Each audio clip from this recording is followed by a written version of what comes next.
semua pengembangan kapasitas SDM alumni. Jadi semua bidang kan banyak sekali ya.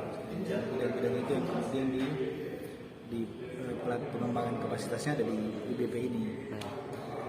Tadi bidang ketenagakerjaan itu sudah memaparkan apa yang mereka mau bikin, apa yang bisa disinkronkan dengan IBP ini.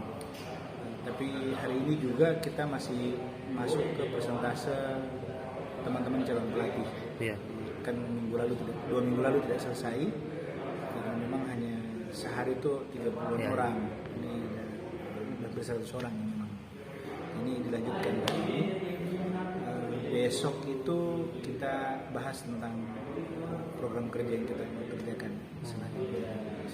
Tapi tetap kita koordinasi dengan bidang-bidang lain supaya pengembangan kapasitas alumni itu bisa kita lakukan.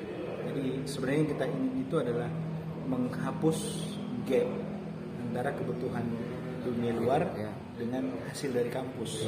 Karena ini kan ada yang bilang bertolak belakang, tapi bagi kami bukan bertolak belakang, tapi ada celah yang harus ditutup. Nah, celah yang mau ditutup itu yang kemudian kita kerjakan di sini. Nah, kita terbuka untuk apapun. Jadi semua alumni boleh terlibat, semua alumni bisa masuk, semua alumni bisa berpartisipasi.